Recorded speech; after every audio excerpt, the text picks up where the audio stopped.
Hi everyone, finally going to get this daily video done. I've got about 10 days left of trading H1 and then I'm going to be on the daily for 1 or 2 months.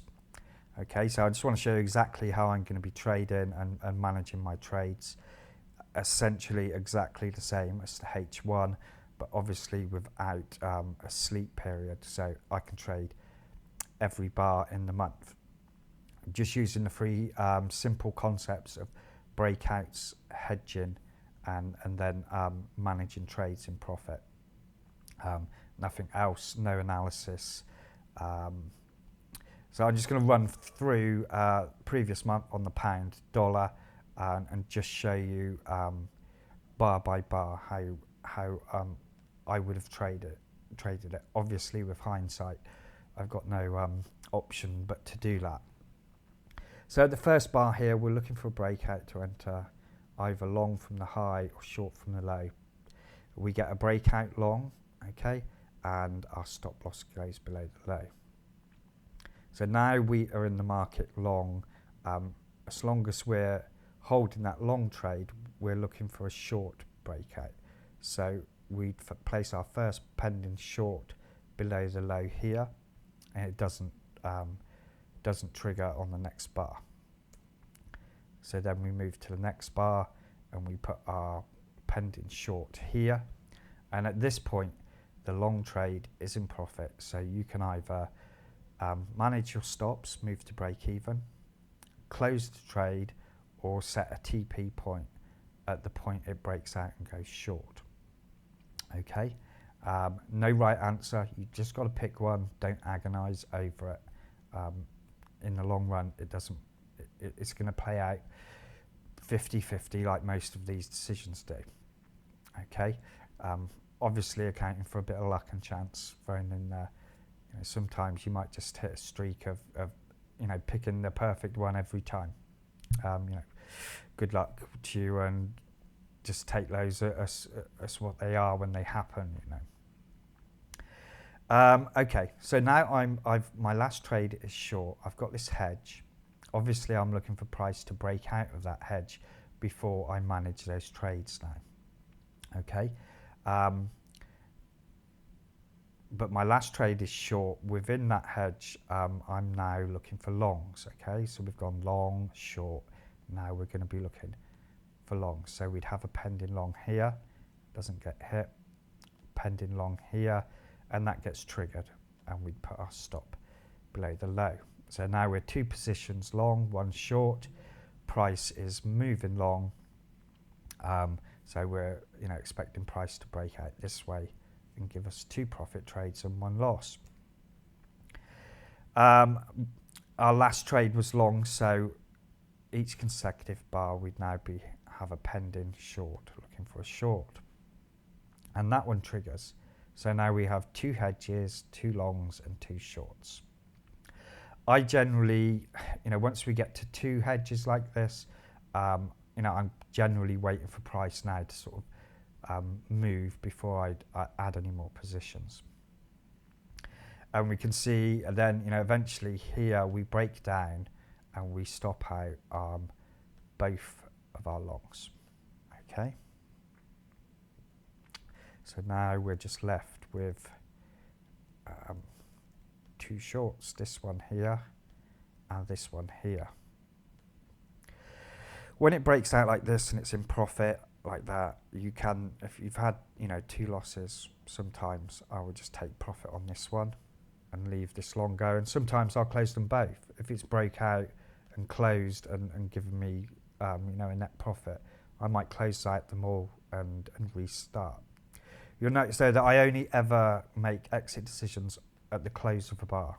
Okay, I don't try and pick points whilst price is moving, mainly because I think watching moving price is really giving yourself a disadvantage psychologically, because your brain's going to be analysing and making too many assumptions, and like at this point, after taking 2 losses, your brain, your natural instinct will be to recoup those losses quickly. That isn't always going to be the best decision. So, we are too short. So let's manage our risk and close out this one short here. Okay. So now we're just one short. So we'll be looking for a long. The next long breakout occurs here. We have a hedge again. We could have moved our stop to break even, our TP to here, or just closed out the trade. Let's imagine we held the hedge. Last trade was long. We'd be looking for a short.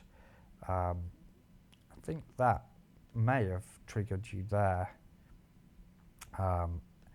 Did it trigger you? Did it hit your stop?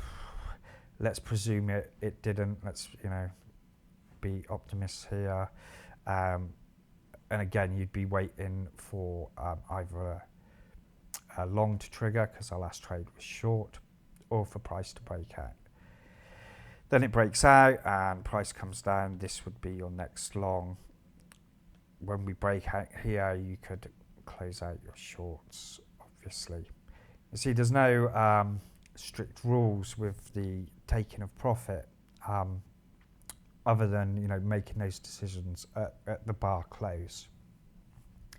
Let's say when it did break out here, and we took profit at the close of this bar of all our short trades, we'd just start the sequence again. So we'd be looking for a breakout. It comes here, and there we go again. This would be our first hedge. That stops out. This would be our second hedge. And again, you either move your stops to break even, TP here, or just close the trade out and start the sequence again. So I think you can see it's essentially the same. I know on the H1 recently I've just been trading highs and lows of the period. On daily, well, this would be your first high of the month short here, current low is here, and so that would be your low that got stopped out, and then that would be your low. So you'd end the month with a short from the high here and a long from the low here. Why am I not doing that? Just highs and lows on the daily? Well, because I'm just trading it for 2 months. Really, if you're going to trade just the highs and lows, you're kind of thinking a little bit more like a trend trader. So, you'd hope to catch, say, another high here and price trend down. So, you end up with more than one trade stacked in a direction. And, obviously with 2 months, there's not really the scope to do that effectively. Really, you kind of need to trade it over a longer period, obviously. So, because of the short period of time, I'm just going to be essentially taking all the high, lows and reversal trades, if you like. Those terms, I think, tend to confuse people, so I want to try now and kind of focus on this like basic three: take a breakout, hedge, and then management of positions. So those are just the 3 elements of your strategy that you need to have planned out, nothing else.